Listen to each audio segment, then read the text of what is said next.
नमस्कार दोस्तों। और क्या हालचाल मेरे टेक के दीवानों। दोस्तों आज हम बात करने वाले हैं सैमसंग के फोन के ऊपर। ठीक है, हमारा सैमसंग S24 अल्ट्रा को लगभग 2 महीने के ऊपर हो चुका है। अब मैं इसका प्रॉपर रिव्यू बना सकता हूं 2 महीने का। ठीक है, और मैं बता सकता हूं मुझे क्या फील हुआ। 2 महीने एक सफिशिएंट टाइम होता है किसी भी फोन को जज करने का और सारी चीजें एनालाइज करने का। ठीक है, देखिए इस फोन की सबसे खास बात जो मुझे सबसे अच्छी लगती है वो है इसका जो ये तुरंत खुल जाता है ना, मजा आता है मुझे। एक तो इसका ये हैप्टिक फीडबैक ना मुझे बहुत अच्छा लगता है क्योंकि आवाज आती है इसमें, मतलब जब आप बटन दबाते हो तो मोस्टली सुनाई देता। मैं ऐसा क्यों कर रहा हूं, हो सकता है काफी सारे फोन्स में ऐसा रहता है, लेकिन मेरे S21 FE में ऐसा नहीं है। इट्स जस्ट है कि मतलब एक दब रहा है, धक्का लग रहा है, मतलब महसूस होता है कुछ दब रहा है, लेकिन वैसा फील नहीं होता जो हैप्टिक फील इसके साथ होता है। बटन दबाने पे एक कट की आवाज आती है, ये मुझे बहुत पसंद आया इसका, क्योंकि ये थोड़ा अच्छा लगता है। ये मतलब डोंट नो, सबको ना पसंद है, ये पर्सनल है। ठीक है, सो ये चीज मुझे फील हुई इस फोन के साथ, तो सोचा स्टार्टिंग में बता देता हूं। साथ में इसको लिए हुए मुझे लगभग 2 महीने हो चुके हैं और ये अभी तक हैंग नहीं हुआ मेरे लिए। ठीक है, मैंने इसमें बहुत सारे मल्टीटास्किंग किए हैं, बहुत सारी चीजें इंस्टॉल कर डाली, सब कुछ कर डाला, BGMI सब कुछ चलाया, हैंग नहीं हुआ। ठीक है, BGMI खेली मैंने थोड़ी देर, आधा 1 घंटा, तो मुझे बस ये महसूस हुआ कि इसमें आपको हल्का सा फ्रेम ड्रॉप्स कभी कभी महसूस होते हैं जब ये फोन हीट होता है। उसके ऊपर हम बात करेंगे। ठीक है, लास्ट मैंने उन पॉइंट्स को लिखा है। मैं इस वीडियो को 2 पार्ट में या बोल दीजिए 3 पार्ट में तोड़ रहा हूं। पहले कुछ फीचर्स जो इसमें मेन है, जो मुझे हाइलाइट्स इसके अच्छे लगते हैं। सेकंड जो सबसे ज्यादा मुझे पसंद आए फीचर्स, और थर्ड जो मुझे पसंद नहीं आया। और फोर्थ पॉइंट मैं अभी ऐड कर दे रहा हूं कि क्या आपको ये फोन कंसीडर करना चाहिए, लेना चाहिए या नहीं लेना चाहिए। जो भी है आपको पूरा वीडियो में, इस वीडियो को वॉच करने के बाद ना आपको कहीं जाने की जरूरत नहीं पड़ेगी। ठीक है, और हम कोशिश करते हैं कि आपके लिए सारी चीजें बिल्कुल ट्रांसपेरेंट, बिल्कुल सही रिव्यू की तरह लेके आए। ठीक है, कोई भी ऐसी चीज ना लाए कि यार मैं सैमसंग की बड़ाई कर रहा हूं, सैमसंग की बुराई कर रहा हूं। न्यूट्रल रह के बातें करता हूं क्योंकि मैंने खुद खरीदा था। ठीक है, जब खुद खरीदूंगा तो खुद तो मतलब सही बोलने की कोशिश करूंगा। ठीक है, सो अगर कुछ इसके हाईलाइट्स फीचर की बात करूं, ठीक है, जो मतलब बहुत ज्यादा लोग बात करते हैं, मेन क्या आता है इसका, एक सैमसंग डेक्स का आता है। इन्होंने सैमसंग जब One UI लॉन्च हुआ तो इन्होंने सैमसंग का जो डेक्स टॉप वर्जन था लैपटॉप के साथ या किसी के साथ भी, वो बंद कर दिया। लेकिन अभी भी आप इसमें टाइप सी कनेक्ट करेंगे डायरेक्टली इसके साथ, तो आप एक्सेस कर सकते हो डायरेक्टली। इतनी बड़े स्क्रीन पे एज अ टैबलेट व्यू खुल जाता है, जो काफी अच्छा होता है कि आप यूट्यूब चला रहे हो, कुछ चला रहे हो, इतनी छोटी स्क्रीन नहीं देखना है, डायरेक्टली उसमें देख लो, बेस्ट है, कोई दिक्कत नहीं आती है। ठीक है, इसके बाद सबसे अच्छा फीचर जो मुझे पसंद आया वो आया इसका S Pen। ठीक है, आपने S Pen खोला, चालू होगा लिखने पे, जो भी चाहो लिख लो, स्टार्ट कर दो। ठीक है, ये फीचर्स मुझे इसके बहुत अच्छे लगे। ठीक है, S Pen एक सेकंड फीचर है जो मुझे पसंद ज्यादा लिखने से, इसकी सेल्फी फोटो खींचने पे है कि मैं दूर थोड़ा फोन रख दूं और फोटो खींच लेता हूं दबा के, तो वो चीज मुझे ज्यादा पसंद आई। मतलब वो मेरे यूज केस में ज्यादा है। S Pen से मैं लिखता बहुत कम हूं, लेकिन हाँ कुछ जगह अब मैंने स्टार्ट किया है, क्योंकि मुझे जैसे इसमें जो थर्ड ऑप्शन है उसके ऊपर बात करता हूं, तब आपको समझ में आया कि मैंने क्यों S Pen का नाम लिया, कि मैं S Pen अब लिखना भी शुरू कर दिया। वो है इसका AI फीचर्स। AI फीचर्स में बहुत सारे इसमें आपको फीचर्स मिलते हैं। ठीक है, जो भी आप कहो सारे मिल जाते हैं लगभग। ठीक है, आपको कैमरे के भी सब कुछ मिल जाता है, तो S Pen के भी थ्रू आप फोटो बना लो, उसमें सर्कल कर दो, इसको कह दो और अच्छा बना दो, रियलिस्टिक बना दो, फोटो किस टाइप की बनानी है, विविड टाइप की बनानी है, पिक्चर वाली बनानी है या ब्लैक एंड व्हाइट बनानी है, सारे ऑप्शंस मिलते हैं, आप बोल दो वो बना देगा। ठीक है, तीसरा ऑप्शन जो इसका आता है वो आता है कैमरा। देखिए कैमरा एक इसका सबसे हाईलाइट है, आपको पता है 200 मेगापिक्सल कैमरा। ठीक है, और ये फोन भाई कैमरे के लिए जाना जाता है। देखिए आपको एक सबसे सही चीज बताऊं तो कैमरा इसका 200 मेगापिक्सल है, कोई दिक्कत नहीं है। रॉ फोटो लेते हो, बहुत बड़ी फोटो आती है इसमें, तो आपकी AI इनहेंस करके भी बहुत अच्छे सैचुरेशन कलर्स दे देता है, तो उसमें कोई दिक्कत नहीं। इसके बाद जो एक ऑप्शन आता है वो आता है जो मैंने कभी यूज नहीं किया, वैसे इसकी जो सब लोग बोलते हैं, बात करते हैं, वो है इसका एंटी रिफ्लेक्टिंग कोडिंग। मैंने टेम्पर्ड ग्लास डला दी तो एंटी रिफ्लेक्टिंग कोडिंग गई बाहर में। ठीक है, तो क्योंकि मुझे भैया इसकी अगर आपको एंटी रिफ्लेक्टिंग कोडिंग रखनी है तो सैमसंग की वेबसाइट से ही आपको खरीदना पड़ेगा एक अलग से स्क्रीन गार्ड। 2500 के आते हैं, 2 होते हैं उसमें। अब स्क्रीन गार्ड से तो बेटर मुझे टेम्पर्ड ग्लास लग रहा था, क्योंकि गिरे तो बचने की चांस थोड़े बहुत बच जाएंगे, वरना उसमें क्या है कि वो एक स्क्रीन है, केवल एक गार्ड, प्लास्टिक की पन्नी टाइप की, उस पर अगर कोई भी कंकड़ है कुछ लग गया तो स्क्रीन टूटने का डर रहता है। इसलिए मैं रिस्क नहीं लेना चाहता था, इसलिए मैंने इसको ले लिया, क्योंकि मेरा अभी तक का सबसे महंगा फोन है। मतलब प्रैक्टिकली बात कर रहा हूँ, ये मेरा महंगा फोन है भाई, डर लगता है। ठीक है, इसके साथ अगर आपकी सबसे ज्यादा हाईलाइट जो है पिछले साल का सबसे अच्छा प्रोसेसर, पिछले साल लॉन्च हुआ था वो, लेकिन 24 में इन्होंने इसमें ऐड कर दिया था 8 Gen 3। बहुत अच्छा Antutu स्कोर है, 2 मिलियन के ऊपर Antutu स्कोर है, सब कुछ बिल्कुल बेस्ट है, कोई बीस्ट कोई दिक्कत नहीं है। LPDDR5X है, UFS 4.0 है, मतलब आज के टाइम पे भी UFS 4.0 बहुत कम लोग देते हैं, लेकिन ये दे रहे हैं। ठीक है, तो बहुत अच्छी बात है। और अब मतलब पोको में आया है 4.1, और तो मतलब ये फोन तो बिल्कुल जबरदस्त था। S25 में भी आया। अब मैं बात करने वाला हूं अपने सेकंड पॉइंट की, इसमें मुझे सबसे ज्यादा पसंद क्या आया है इस फोन में। ठीक है, और क्या आपको हो सकता है शायद जो मुझे पसंद आया वो आपके लिए मैटर ना कर रहा हूं, लेकिन हाँ, जो मुझे पसंद आया, जो नहीं पसंद आया, वो सारी चीजें मैं शेयर करने वाला हूं। ठीक है, ट्रांसपेरेंट हो गया। पहली चीज, मुझे इसका S Pen पसंद आया, क्योंकि मैंने सेल्फी के लिए यूज किया उसको, और कभी भी कुछ मैं कहीं डॉक्यूमेंट होता है तो मैं उसको सर्कल टू सर्च इन सब में बहुत पसंद आता है। सर्कल टू सर्च वैसे सच बताऊं S Pen से ज्यादा मुझे इसमें पसंद आता है, उंगली करने में। लेकिन दिक्कत ये है कि S Pen एक नई चीज है, इसलिए थोड़ा S Pen से मैं ज्यादा करता रहता हूँ। ठीक है, सो और गेस्चर्स हैं S Pen के थोड़े बहुत, आप ऐसे वैसे कर रहे हो, फोटो अपने आप हिल रही हैं, उससे ज्यादा इजी सच बताऊं तो आप उंगली से कर लो, ऐसे ऐसे करो, ज्यादा इजी है। उसमें S Pen में ऐसे दबाओ, कट करो, ऐसे घुमाओ तो थोड़ा टाइम लगता है, लेकिन नई चीज है तो पसंद आपको आता है। ठीक है, इसके बाद बोलूंगा इसका साउंड बहुत अच्छा है। अगर आप फोन को दूर रख दो 1-2 मीटर भी, इसमें AI का कोई क्वेश्चन पूछ दो, कि जैसे मैं अगर अभी क्वेश्चन पूछता हूँ इससे, साउथ अफ्रीका और गलत क्वेश्चन हो गया, इंडिया वर्सेस इंग्लैंड में लाइव मैच का स्कोर कार्ड बताओ। इंडिया बनाम इंग्लैंड के बीच फर्स्ट टेस्ट मैच जो हेडिंगली लीड्स में खेला जा रहा है का स्कोर कार्ड इस प्रकार है। आज मैच का तीसरा दिन है, 22 जून 2025, 5 PM IST। भारत इंडिया पहली मतलब ये साउंड इसका मुझे अच्छा लगा, मुझे बहुत अच्छे सुनाई दे रहा है, क्लियरिटी मुझे नहीं पता कितना ज्यादा रिकॉर्ड में ये कैमरे में जा रहा है, क्योंकि कैमरा विदाउट स्पीक उस पे है, माइक मैंने अटैच नहीं किया उसमें, डायरेक्टली कैमरे पे रिकॉर्ड हो रहा है। मुझे पता कितना ज्यादा अच्छा जा रहा है उसमें, लेकिन मुझे बहुत क्लैरिटी के साथ सुनाई दे रहा है। ठीक है, फिर इसके बाद बात करूंगा इसके AI फीचर्स बहुत सारे हैं। ठीक है, मैंने बताया आपको AI features, circle to search सबसे ज्यादा आप सर्च करोगे। दूसरा मैंने सबसे ज्यादा इसमें जो यूज किया है वो है, मैं इसकी पावर बटन को दबा के रखता हूं और जेमिनी खुल जाता है।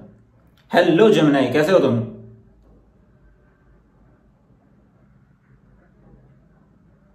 नमस्ते, मैं ठीक हूँ, धन्यवाद। मैं एक AI असिस्टेंट हूँ, इसलिए मेरा कोई शरीर या भावनाएं नहीं है, लेकिन मैं आपकी मदद करने बस ठीक है। सो ये मुझे बहुत अच्छा फीचर लगा कि मैं जब भी कहीं कुछ क्वेश्चन होता है और मुझे टाइप करने की जरूरत नहीं पड़ती है, मुझे मतलब ये हो सकता है शायद बाकियों में भी हो, लेकिन अभी तक मेरे इसमें नहीं है S21 FE में। सबसे अच्छा फीचर मुझे इसका यही लगा कि आप इसको दबा के रखिए, जेमिनी खुल जाएगा, जो बोलना है बोल दो, वो सीधा आंसर देना शुरू कर देगा। ठीक है, आप उससे कहोगे स्क्रिप्ट लिख दो, पूरी स्क्रिप्ट लिख देगा आपके लिए, कुछ करेक्शन कहोगे करेक्शन लिख कर देगा। तो मतलब वो चीज मुझे बहुत पसंद आई इसकी जनरली। ठीक है, तीसरी जो इसका हाई फीचर है वो है कैमरा, मुझे सबसे अच्छा पसंद आया इसका। कैमरा बहुत अच्छा है, लेकिन देखिए कैमरा एक चीज है जो सबसे ज्यादा लोग बोलते हैं कि 100x से आप मून की फोटो ले सकते हो। देखिए मून की फोटो नहीं आती है, वो एक्चुअल में AI जनरेटेड फोटो होती है। कुछ टाइम के बाद वो बिल्कुल फटने लगता है, जब आप इसमें रिकॉर्ड करोगे तो आपको देखेगा वो फट रहा है। ठीक है, जब फोटो खींच दोगे तो उसके बाद वो AI उसको पिक्सल्स को भर के दिखा देता है, तो एक्चुअल फोटो नहीं है वो, थोड़ा सा वैसी है, और थोड़ा कलर भी चेंज हो जाता है। मैंने कई बार रिकॉर्ड किया है, उसको देखा भी है, दिक्कत तो आती है, मतलब फोटो उतनी नेचुरल नहीं लगती है। दूसरा, आप 100x पे के लिए इसको मत कंसीडर करना कि आप 100x जूम करके दिखा सकते हो। अगर दिखाना है लोगों को कि देखो मेरा 100x होता है, वो बात अलग है। सच बताऊं, नॉर्मल फोटोज अगर आप ले रहे हो जो बाकी फोन से ले रहे हो, उस कंपैरेटिबल में बहुत अच्छा है। 100x एक अच्छा फीचर है कि आप बोल सकते हो कि 100x तक जा सकता है, आप दूर की चीज देख सकते हो, लेकिन ऐसा मत मानो कि दूर की चीज देखने के लिए ही इस फोन को ले रहे हो, वो बेटर नहीं है। आप टेलीस्कोप ले लो, ज्यादा बेटर ऑप्शन है। इसके बाद मैं बात करूंगा इसकी बैटरी का। देखिए बैटरी इसकी 1 डे आराम से यूज हो जाती है। ठीक है, बैटरी मुझे कोई इशू नहीं लगा, बैटरी आराम से यूज होती है 1 डे, और मतलब कोई इशू नहीं है, बैटरी तो मतलब सही चलती है। सेकंड, इसके अपडेट्स के ऊपर अगर मैं बात करूं तो अपडेट्स के बहुत अच्छे आते हैं, और मोस्टली इसके अपडेट्स जो हैं हर मंथ आते रहते हैं, और ये मुझे फ्लैगशिप का अच्छा लगा। इसमें अभी मई का अपडेट आ चुका है, जून का भी आने ही वाला है, जैसे ही जुलाई आती तो ये जून का भेज देता है, ऐसे करके वो भेजते रहता लगातार। ठीक है, ऐसे करके मतलब अपडेट्स में कोई इशू नहीं है। 7 साल के अपडेट्स दे रहे हैं, तो आपका ये फोन 7 ईयर प्रोटेक्टेड, अगर आप इसको सही से रख रहे हो, परफेक्ट फोन है ये, ठीक है। वो चीज मुझे बहुत पसंद आई इस फोन की। अब बात करते हैं कुछ चीजें जो मुझे सच में इस फोन की पसंद नहीं आई है। पहली चीज ये देखिए, ये जो मैं चीजें बता रहा हूं, ये मैंने 2 महीने जो पूरा इसको एनालाइज किया है प्राइमरी फोन की तरह, उसके ऊपर बात कर रहा हूं, ठीक है। पहली चीज जो मुझे इसकी पसंद नहीं आई है वो है इसका यार बहुत बड़ा फोन है, ठीक है, नो डाउट बहुत बड़ा है, हैवी भी है, फील होता है। जब मैं S21 FE या आईफोन इन सबसे यूज करने के बाद इस पे आता हूं तो ये मुझे आईपैड की याद दिलाता है, ठीक है। मेरे पास जो आईपैड है इसकी याद दिलाता है। इससे हल्का है नो डाउट, लेकिन भारी उतना ही है। तो आप इसको लेके बैठो, अगर ये नाक पे गिर गया तो लगती चोट, वैसा मैं बता रहा हूँ, ठीक है। अगर लोग रजाई के अंदर ठंडी में लेके बैठ के अंदर चला रहे हो, गिर गया तो लगेगी चोट, सो गए तो लग जाएगी चोट, ठीक। दूसरा इसके कॉर्नर्स हैं, थोड़े दिन बाद आपको आदत हो जाएगी कि यूज करने पे जब ऐसे पकड़ते हो ना तो यहाँ पे थोड़ा सा एक गड्ढा टाइप का महसूस होता है, लेकिन वो डिपेंड करता है कि आप इसको थोड़ा सा होल्ड टाइट करते हो, ठीक है, क्योंकि आपको डर लगता है, महंगा फोन है। जब होल्ड टाइट करोगे तो ऑटोमेटिकली यहाँ पे एक हल्का सा गड्ढा टाइप का बनने लगता है, तो वो दर्द करता है।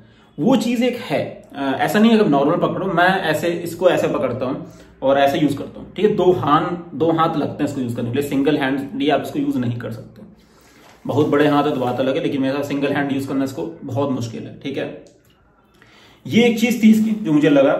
दूसरी चीज क्या है कि इसका एक एंटी रिफ्लेक्टिंग कोटिंग वाला सीन है, वो यार मुझे कोई यूज केस लगा नहीं उसका। मेरे हिसाब से यार सैमसंग को टेम्पर्ड ग्लास वाला सीन देना चाहिए था, कि टेम्पर्ड ग्लास रहे, आप टेम्पर्ड ग्लास अलग से उनको ऑप्शन देना चाहिए था, टेम्पर्ड ग्लास वाला भी, कि वो एंटी रिफ्लेक्टिव रहे तो ज्यादा बेटर रहता है, लेकिन वो उन्होंने दिया नहीं। तीसरी चीज बोलूंगी इसकी चार्जिंग स्पीड। चार्जिंग थोड़ी स्लो होती है, आपको 1 घंटा 1.5 घंटा लग जाता है, 1.5 घंटे तक लग सकता है इसको फुल चार्ज करने में। तो चार्जिंग स्पीड थोड़ी स्लो है जो मुझे फील हुई। एक तो 45 वॉट का चार्जर इसमें सपोर्ट करता है, बहुत अच्छी बात है, आप 45 वॉट का चार्जर ले सकते हो, लेकिन जो बॉक्स के अंदर केबल आती है वो सपोर्ट नहीं करती है इसको, ठीक है। अगर आप उससे ही चार्ज करोगे तो मुश्किल से 7 या 8 मिनट का फर्क आता है, उससे ज्यादा नहीं आता, ठीक है। तो उस कंसीडर के बेसिस पे आपको कोई मतलब 45 वॉट के चार्जर की तरफ नहीं जाना चाहिए, 25 वॉट का चार्जर ही सफिशिएंट है। तो मैं इसको वही 25 वाला यूज कर रहा हूँ, क्योंकि जो इसके साथ बॉक्स के अंदर केबल आती है वो 25 वॉट के चार्जर को ही सपोर्ट करती है। 45 वाले में लग जाएगी, लेकिन वो उतना उसमें करंट ही नहीं दौड़ पाएगी कि इसको उतना सपोर्ट कर सके। तो आपको एक अलग से केबल खरीदनी पड़ेगी जो 45 वॉट को चार्ज कर सके। ये कुछ चीजें हैं जो सैमसंग मतलब एक बचकानी हरकत की है उसने, कि केबल तो कम से कम तुम फोन के अंदर अच्छी वाली रख दो, वो भी नहीं रखी, वो भी उन्होंने इतने बड़े फोन के साथ, तो वो थोड़ा सा इशू था। इस फोन में सबसे बड़ा इशू जो मुझे लगा थोड़ा सा हीटिंग का। ये जब मैं इसको 4K रिकॉर्डिंग या कुछ करके, जब कैमरा नया नया आता है ना तो आप पसंद आता है कि या कुछ चीजें रिकॉर्ड करो, कुछ देखो। जब आप किसी के पास साथ बैठते हो तो दिखाते हो कि देखो फोन है, कैमरा रिकॉर्ड कर रहे हो। मैं इसको कैमरा रिकॉर्ड कर रहा था, मैं ऑफिस में था, मैं वहां से जब लंच करने के बाद बाहर टहलने के लिए जाता तो वहां पे एक बिल्डिंग की उसकी रिकॉर्डिंग कर रहा था, ठीक है। वो शायद है नहीं मेरे पास, अभी डिलीट कर दिया मैंने उसे। वो चीजें मैं रिकॉर्ड कर रहा था तो ये फोन हल्का हीट होने लगा, ठीक है। ये हीट होने लगा, केवल 10 सेकंड हुए थे कैमरे खुले हुए और ये हल्का हल्का हीट फील होने लगा। फिर धीरे धीरे थोड़ा सा और किया, काफी ज्यादा हीट होने लगा। मैंने कहा ये क्या बवाल है, इसमें हीट क्यों हो रहा है, ये हीट तो नहीं होना चाहिए। फिर बंद करके रख दिया, सही हो गया। मतलब एक है कि इसमें हीट तो होती है, ठीक है, नो डाउट। इन्होंने वेपर चैम्बर कितना बड़ा लगा दिया हो, लेकिन मैटर नहीं करता, लेकिन हीट तो करता है, ठीक है। बोलते तो बहुत ज्यादा है कि वेपर चैम्बर बहुत बड़ा लगा रखा है, लेकिन कुछ फायदा नहीं उस चीज का। अब बात आती है हमारे लास्ट पॉइंट की, क्या आपको ये फोन कंसीडर करना चाहिए। तो मैं कहूंगा देखिए, इस फोन को आप जो प्राइस आ रहा है 85 के, बहुत अच्छा अग्रेसिव प्राइस दिया इसका, ठीक है। सेकंड चीज, सारे यही फीचर मिल जाते हैं सैमसंग के, ऐसा कोई भी फीचर नहीं है जो S25 में अल्ट्रा मिल रहा हो इसमें ना मिल रहा हो, लगभग सारे मिल जाते हैं, ठीक है। एक्स्ट्रा ही मिल जाता है S Pen वाला, ये जो S Pen है उसमें ब्लूटूथ वाला कनेक्टिविटी S25 में हट जाती है, इसमें आ जाती है। थोड़ा बड़ा फोन है, आई एग्री, आपको अलग से चार्जर ये सब चीज तो सब में ही लेनी पड़ती है, मोस्टली फोन में ऐसा ही हो गया। AI फीचर्स सारे हैं, कैमरा भी अच्छा है, ऐसा नहीं बोल सकते कि S24 अल्ट्रा कैमरा S25 से बेकार है, आप पता नहीं लगा पाओगे, मैं पहले सीधे बोल रहा हूँ, ठीक है। ऐसा मत सोचिए कि आप पता लगा लोगे S25 अल्ट्रा का बहुत अच्छा कैमरा है, इसका नहीं। इतनी ज्यादा माइन्यूट डिटेल्स होंगी कि शायद आप बोलोगे S24 अल्ट्रा अच्छा फोन। आप S23 और S24 में भी उतना पता नहीं लगा सकते, नॉर्मल से बहुत ज्यादा फर्क नहीं होता है, 200 मेगापिक्सल होता है, ठीक है। देखिए जिस प्राइस पॉइंट पे अभी ये मिल रहा है 85,000 पे, और कुछ कार्ड डिस्काउंट लगा के थोड़ा और सस्ता मिल सकता है, उसके अकॉर्डिंग ये फोन बहुत जबरदस्त वैल्यू फॉर डील देता है। ठीक है, 1 डे प्लस आपको सब चीजें दे देता है। स्क्रीन भी बड़ी है इसकी, 2x एमुलेट मतलब डायनेमिक एमुलेट डिस्प्ले है, बहुत अच्छा है, सब चीज सपोर्ट करता है। कोई ऐसी चीज नहीं है मतलब कि जो सपोर्ट ना कर रहा हो, ये हर चीज मिलती है आपको। प्रोसेसर इसका इतना अच्छा है कि अभी कोई एप्लीकेशन ऐसी नहीं जिसमें ये दिक्कत कर रहा हो। तो सारी चीजें देखने के बाद मैं यही बोलूंगा कि अगर आप इसको लेना चाहते हो तो आप पछताओगे नहीं। ठीक है, कि आपको लगेगा यार मैंने क्या ले लिया, मैं S25 अल्ट्रा की तरफ जा सकता था। नहीं, उससे बेटर ऑप्शन है, क्योंकि S25 अल्ट्रा भी आपको 1,20,000 1 लाख के ऊपर मिल रहा है और ये आपको 85,000 मिल रहा है। क्या खराबी है इसमें? 7 साल के ओएस अपडेट्स मिल रहे हैं, पहला आ चुका है, दूसरा आने वाला है, ऐसे करके 7 ईयर के मिलेंगे आपको ओएस अपडेट्स। ये एक चीज मुझे सबसे ज्यादा पसंद आई है इनकी, और आई फील वेरी गुड कि मतलब ये फोन मुझे सही ठीक ठीक प्राइस पे मिल गया था। ठीक है, तो अगर आप लोग इसको लेने जा रहे हो तो मैं रिकमेंड करूंगा आप ले सकते हो। ठीक है, मैंने इसका एक फिंगरप्रिंट वाला भी टेस्टिंग का भी डाला है, जैसे आप देख सकते हो कि फिंगरप्रिंट मैं इसको खोल रहा हूँ, बहुत आराम से खुल रहा है, कोई इशू नहीं आ रहा है। ठीक है, सो ये चीज रहती है इसके साथ। तो मैं ये बोलूंगा कि काफी लोग बोलते हैं फिंगरप्रिंट में इशू हुआ था, तो आप 2-3 बार इसके फिंगरप्रिंट को इंस्टॉल कर लो, 2 उसमें सेक्शंस में। मैंने इसका एक वीडियो अलग से भी बनाया है, शॉर्ट्स भी बनाए हैं, उस पर जाकर आप चेक कर सकते हो। अच्छे से मतलब 2 बार फिंगरप्रिंट ले लोगे डिफरेंट करके, फिर कोई दिक्कत नहीं आएगा, आप आराम से खोल सकते हो। ठीक है, आराम से सीधे दबाओगे खुल जाएगा, कोई दिक्कत नहीं आएगी। देख लो, ये मैंने एक वीडियो बनाया, वीडियो आप देख लीजिए। ये चीज है, तो अगर आप इस फोन को लेने का सोच रहे हो तो मैं कहूंगा आप जा सकते हो, आप पछताओगे नहीं। ठीक है, इसमें सारी चीजें कर सकते हो, गेमिंग कर सकते हो, सब चीजें कर सकते हो। ठीक है, सो ये फोन ऑलराउंडर फोन है, बहुत अच्छा फोन है। सो मैं इसकी बाइंग लिंक आपको डिस्क्रिप्शन में दे दूंगा, आप बाय कर सकते हो। और आज के लिए इतना ही, मिलते हैं आपसे नेक्स्ट वीडियो में। अगर आप लोग नए हो तो प्लीज यार सब्सक्राइब करो यार, सब्सक्राइब करते हो तो यार थोड़ा सा अच्छा लगेगा और आप हमारी टेक डायमेंशन आर्मी का हिस्सा बनोगे। ठीक है, सो चलिए दोस्तों, आज के इतना ही, मिलते हैं आपसे नेक्स्ट वीडियो में। जय हिंद, जय भारत।